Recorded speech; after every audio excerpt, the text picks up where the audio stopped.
ماشاء اللہ لا حول ولا قوۃ الا باللہ العلی العظیم. الحمدللہ رب العالمین والصلاة والسلام علی رسول الکریم وآلہ الطیبین الطاہرین.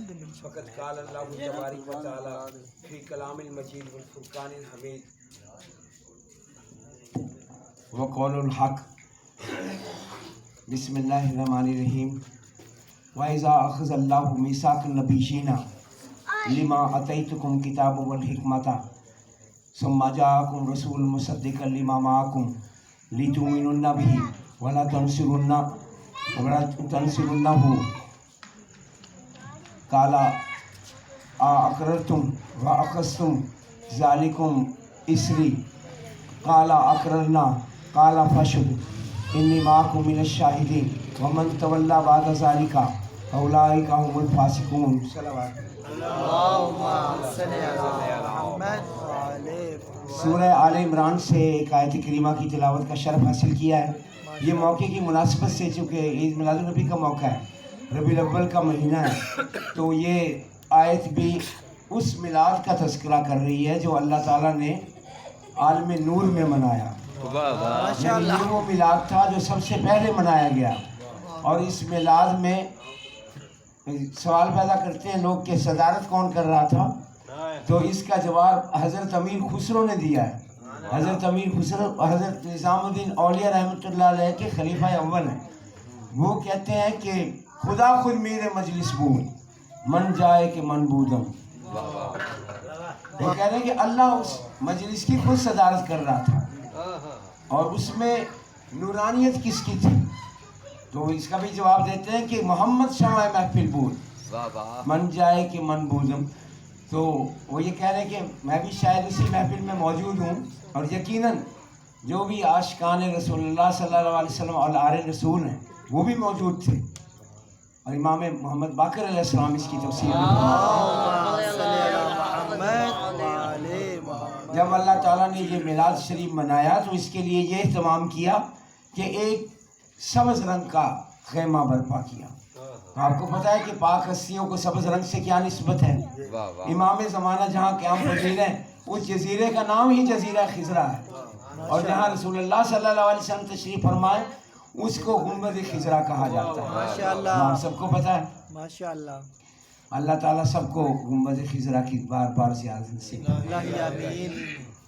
تو اللہ تعالیٰ نے اس جلسے کی صدارت میں جو خطبہ صدارت دیا اس میں اللہ فرماتا ہے کہ جب اس وقت کو اے رسول اللہ صلی اللہ علیہ وسلم یاد کریں جب ہم نے تمام نبیوں سے یہ عہد لیا کہ جب میں تمہیں کتاب اور حکمت عطا کر دوں پھر تمہارے پاس ایک رسول آئے جو تمہاری تصدیق کریں، تم ان پر ایمان لانا اور ان کی مدد بھی کرنا.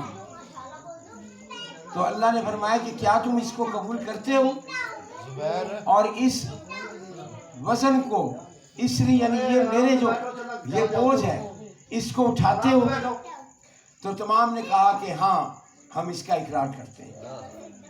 تو اللہ نے پھر فرمایا کہ اب گواہ ہو جاؤ، میں بھی تمہارے ساتھ گواہوں میں شامل ہوں، بس اب جو پھر جائے. اللہ خود شامل ہوا جو لا شریک ہے. قرآن پاک کی آیت ہے، میں اپنی طرف سے تو ایک لفظ بھی ادا نہیں کر رہا قبلہ، میں مطلب قرآن پاک کی آیت کا لفظی ترجمہ پیش کر رہا ہوں. آپ جا کر اپنی مرضی کے قرآن پاک کھول کر اس میں آیت کا ترجمہ دیکھ سکتے ہیں. اب جو پھر جائے بس گواہوں میں ہو جاؤ، اب جو پھر جائے وہی فاسق ہوگا. یعنی مسلمان ہونا، مومن ہونا درکنار، نبی ہونا، رسول ہونا درکنار، وہ نبوت سے بھی فارغ ہو جائے گا، رسالت سے بھی فارغ ہو جائے گا، مومنیت سے بھی فارغ ہو جائے گا، مومنیت سے بھی فارغ ہو جائے گا اور فاسق ہو جائے گا.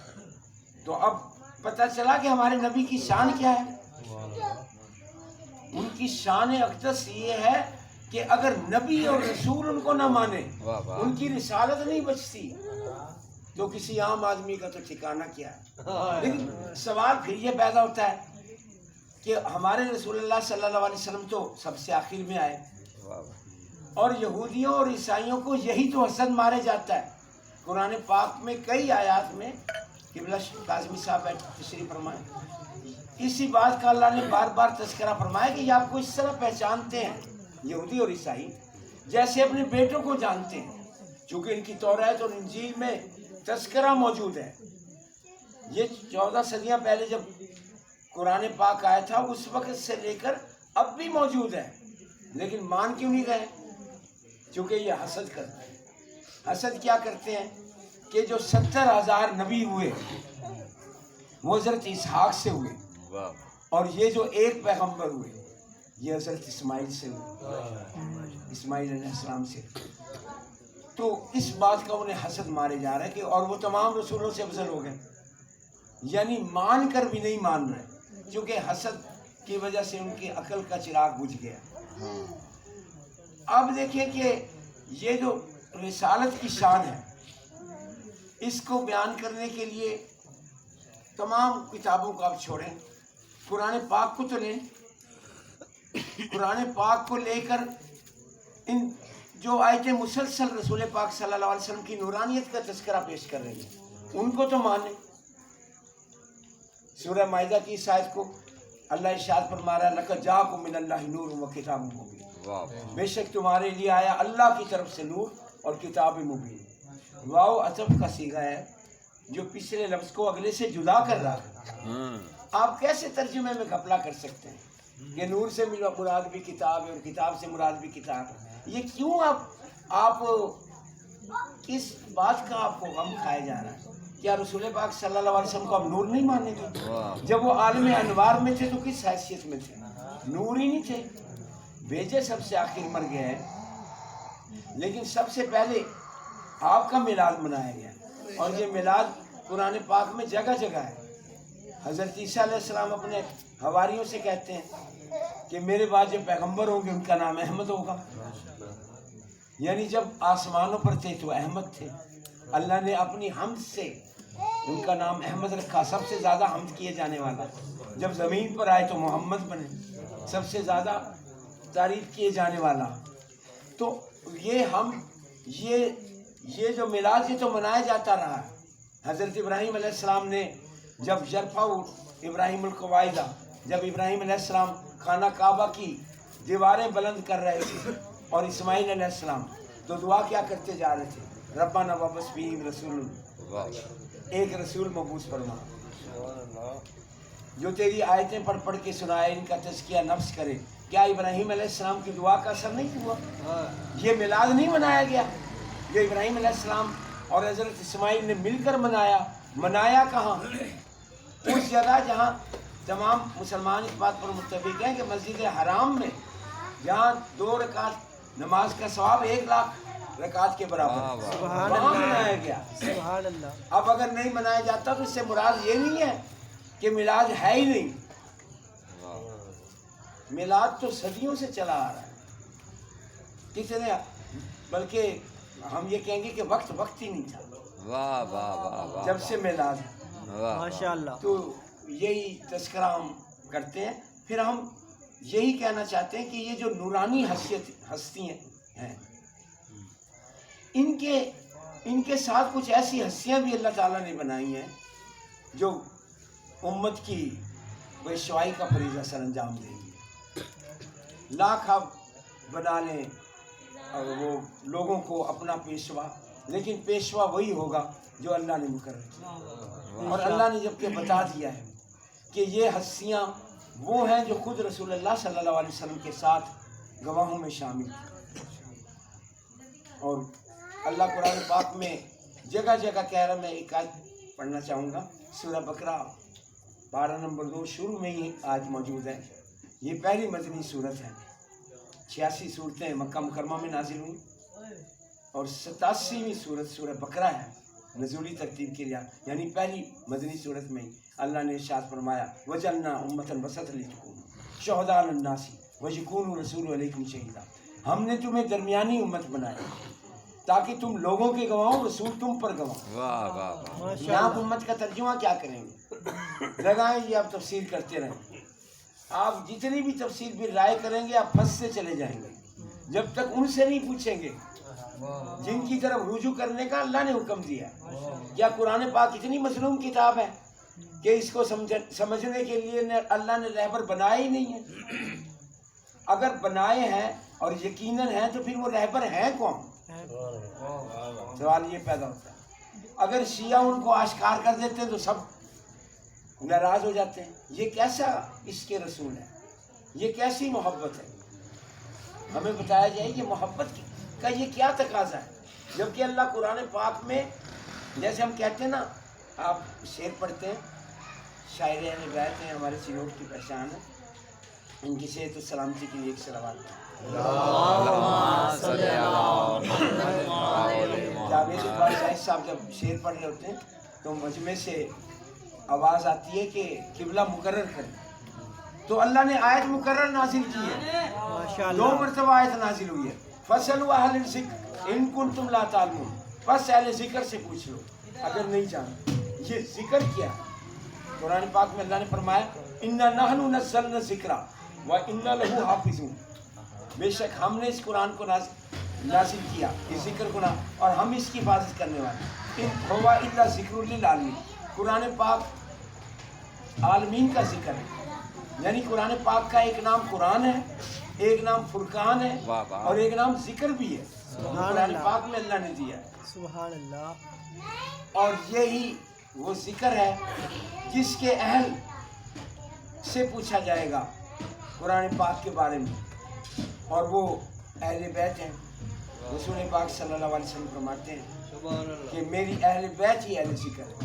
خود مولانا علیہ السلام کا بھی فرمان شیعہ سنی کتب میں، فریقین کی کتب میں موجود ہے کہ وہ فرماتے ہیں حضرت علی علیہ السلام نحن اہل بیت اہل ذکر، ہم اہل بیت ہی اہل ذکر ہیں، بس ہماری طرف ہی رجوع کرنے کا حکم ہے. جب قرآن پاک کا یہ دعویٰ ہے ولا ربتن ولا یابس الا فی کتاب وکل شیء احصیناہ فی کتاب مبین. ہر چیز کو ہم نے کتاب مبین میں رکھا ہے. کوئی خشک و تر ایسا نہیں جو قرآن پاک میں نہیں ہے. انا انزلنا الکتاب تبیانا لکل شیء. ہم نے جو کتاب نازل کی اس میں ہر چیز کا بیان ہے. تو جو کتاب کا وارث ہوگا ثم اورثنا کتاب الذی اصطفینا من عبادنا، سورہ فاطر کی آیت. پھر ہم نے اس کتاب کے وارث مقرر کیے جنہیں ہم نے مصطفیٰ بنایا، جن کا ہم نے استفاء کیا. استفاء کا معنی مفردات کتاب ہے. علامہ راغب اصفہانی سے ان سے پوچھتے ہیں، اہل سنت کے بہت بڑے عالم ہیں، وہ بتاتے ہیں کہ استفاء کا معنی پاک صاف ہونے کی صلاحیت کے ساتھ پیدا کیا. تو یہی تو ہم کہتے ہیں کہ جو قرآن کے وارث ہوں گے وہ بھی معصوم ہوں گے، کیونکہ قرآن پاک اللہ کا کلام ہے. تو پھر استفاء جن کا کیا، قرآن کا وارث بنایا، وہ یہی ہستیاں تھیں کہ جن کو قرآن کے ساتھ رسول پاک صلی اللہ علیہ وسلم نے منسلک کر کے فرمایا انی تارکم فیکم الثقلین کتاب اللہ ماشاء اللہ. ما تمسکم بہما لن تضلوا بعدی ابدا لن یفتروا الی جرۃ الغوث. میں تمہارے درمیان دو گراں قدر چیزیں چھوڑے جا رہا ہوں، سبحان اللہ. اگر تم ان دونوں کا دامن پکڑے رکھو گے میرے بعد کبھی گمراہ نہیں ہوں گے. یہ دونوں کبھی ایک دوسرے سے جدا نہیں ہوں گے یہاں تک کہ حوض کوثر پر میرے پاس پہنچیں گے. تو رسول پاک نے جو گمراہی امت کو گمراہی سے بچنے کے لیے طریقہ بتا دیا تھا. اب وہ لبیک یا رسول اللہ والے ہوں، وہ دعوت اسلامی والے ہمارے بھائی ہوں، یا کوئی بھی ہو، وہ کیوں انتہا پسند بن گئے؟ کیا رسول پاک صلی اللہ علیہ وسلم نے انتہا پسندی سکھائی ہے؟ کیا رسول پاک صلی اللہ علیہ وسلم نے بتایا کہ قانون کو اپنے ہاتھ میں لے لیا جائے؟ کیا رسول پاک صلی اللہ علیہ وسلم نے بد نظمی سکھائی ہے؟ کہ علم کا درس دیا ہے؟ عجیب صورتحال ملک میں برپا کی ہوئی ہے. یہ انتہا پسندی کا ساتھ نہ ہم نے پہلے دیا نہ ہم اب دیں گے. ہم مہذب قوم ہیں، ہم نے علم کی روشنی کو آشکار کرنا ہے اور آگے پہنچانا ہے. ہم کبھی بھی انتہا پسند گروپوں میں نہ شامل ہوئے نہ شامل ہوں گے، چونکہ ہمیں وہ رسول ملا ہے جو رحمت للعالمین ہے. تو ہم اب قرآن پاک سے ان کی معرفت پوچھیں گے کہ قرآن پاک ہمیں بتائیں کہ یہ امت کون سی ہے جس کو درمیانی امت قرار دیا. تو قرآن پاک میں واضح طور پہ اللہ نے فرمایا انا ابراہیم کانت امت، بے شک ابراہیم بھی امت تھے. ابراہیم تو ایک شخص تھے، سب نے اس کا ترجمہ کیا پیشوا تھے. یعنی ابراہیم علیہ السلام کو اللہ نے امام تو بنایا تھا. قرآن پاک کی آیت ہے، یہ میں نے پچھلی تقریر میں اپنے بات واضح کیا تھا. تو یہاں امت کہا گیا تو امت سے مراد پیشوا ہیں، یعنی وہ جو امام ہوں گے وہ رسول اللہ صلی اللہ علیہ وسلم اور اللہ سے کم ہوں گے. اور باقی تمام مخلوقات سے افضل ہوں گے، اور وہی گواہ ہوں گے اس امت کے اعمال پر، وہ گواہ ہوں گے، اور رسول پاک صلی اللہ علیہ وسلم ان پر گواہ ہوں گے۔ بس میں نے اپنی بات کو میں سمیٹ رہا ہوں کہ یہی وہ گواہان رسالت ہیں جن کو چھوڑ دیا گیا، اور یہ کتاب کی بھی مظلومیت ہے کہ دنیا کی کوئی کتاب، میں خود ٹیچر ہوں، کوئی ایسی آپ دکھا سکتے ہیں جس کی تلاوت تو بڑے قرت کے ساتھ کی جائے، بڑے اچھے انداز سے کی جائے، اس کے حافظ تو سبھی بنے، لیکن کوئی اسے سمجھنے کی کوشش نہیں۔ آخر یہ کس کے لیے نازل ہوئی؟ کوئی مجھے بتائے کہ یہ نازل کس کے لیے ہوئی ہے؟ اگر یہ مسلمان، یہ پوری دنیا کے لیے نازل ہوئی ہے، پوری کائناتوں کے لیے نازل ہوئی ہے، پورے انسانوں کے لیے نازل، لیکن مسلمانوں کے لیے نازل نہیں ہوئی، پھر کس کے لیے ہوئی؟ کیا مسلمان غور بالکل بھی نہیں کرتے؟ اگر مسلمان غور کرتے ہوتے تو زبردستی نہ کرتے۔ یہ زبردستی کی گئی ہے تو انتہا پسند گروپ بنے گا۔ اللہ اپنے رسول اللہ صلی اللہ علیہ وسلم سے فرما رہا ہے، افانتا تکری الناس حتی یکونوا مؤمنین، کیا آپ لوگوں پر زبردستی کریں گے کہ مسلمان ہو جائیں؟ یہ کون سا دین لے کر چلے؟ میں تھوڑا سا وہ حالات حاضرہ کا وہ ٹچ دینا چاہ رہا ہوں۔ آپ چونکہ پڑھ رہے ہیں اور دیکھ بھی رہے ٹیلی ویژن پر کے جو ملکی حالات ہیں، یہ رینجرز کو طلب کر لیا گیا ہے پنجاب میں۔ اللہ تعالیٰ ملک پاکستان کی خیر رکھے اور اس کو امن و سلامتی کا گہوارہ بنائے۔ ہم نے ہمیشہ امن پسندی کا درس دیا۔ میں بتانا یہ چاہ رہا ہوں کہ رسول اللہ صلی اللہ علیہ وسلم کے عشق کی طرف لوگ آتے، لوگ قرآن پاک سے تو رجوع کرتے، پھر اس کے ذریعے حدیث پاک کو پرکھنے کی کوشش کرتے۔ کس نے کی ہے؟ انتہائی مظلومیت ہے۔ پھر مظلومیت اہل بیت کی بھی ہے، اہل بیت سے بھی رجوع نہیں کیا گیا، ان کو چھوڑ دیا گیا، کتاب کو لے کر من مرضی کے معنی پہنائے گئے، من مرضی کے معنی پیش کیے گئے، جس سے تفرقہ پڑا، انتہا پسندی پیدا ہوئی، تباہی آئی، اور خود جو آل رسول کے ساتھ اس امت نے سلوک کیا۔ ابھی یہ ایام عزا گزرے ہیں، آپ سب کو پتہ ہے کہ خود رسول اللہ صلی اللہ علیہ وسلم کے کلمہ پڑھنے والی امت نے ان کی آل کے ساتھ کیا سلوک کیا، رسول کی بہو بیٹیوں کے ساتھ کیا سلوک کیا، ان کے پورے کنبے کو ذبح کر دیا، پھر اس پہ کہتے ہیں خوشی منائیں۔ انتہا درجے کا ٹھیک پن کیا کہہ سکتے ہیں اس کو؟ آپ یقین کریں گے کہ جب ہم پاؤں میں ہم جوتے اتار کر رسول اللہ صلی اللہ علیہ وسلم کی سنت پوری کر رہے ہوتے ہیں، شہادت کی رات ہوتی ہے، یہ منظر میری آنکھوں نے کئی مرتبہ دیکھا، اور دل خون کے آنسو ہوتے ہیں۔ زرق برق کپڑے پہن کے شہادت کی رات پر مسلمان کھڑے ہوتے ہیں، لائن میں لائنیں لگی ہوتی ہیں، مولوی مٹھائی ہاؤس پہ وہ ڈبے خرید رہے ہوتے ہیں، یزید کا جشن منا رہے ہوتے ہیں۔ ہائے افسوس، کس دن جشن منا رہے ہوتے ہیں؟ جس دن رسول پاک کی زلفوں میں خاک ہوتی ہے، پاؤں میں نالین نہیں ہوتی، گریبان چاک ہوتا خود رسول پاک کا۔ کیا محبت رکھتے ہیں، کون یہ عاشق رسول کہلاتا ہے؟ حضرت ام سلمہ ام المومنین رضی اللہ تعالیٰ عنہا نے خواب دیکھا، حضرت عبداللہ ابن عباس نے خواب دیکھا، رسول پریشان ہے، رسول پاک کا گریبان چاک ہے، زاروں قطار رو رہے ہیں، اور فرما رہے ہیں ام سلمہ میں تو کربلا کے میدان سے آیا ہوں، روتے ہوئے کہہ رہے ہیں امت نے میری سارا کنبہ شہید کر دیا۔ میر انیس فرماتے ہیں دشت بلا میں فاطمہ زہرا کی تھی صدا، یا مصطفیٰ بطول کا گلشن ہے کٹرا،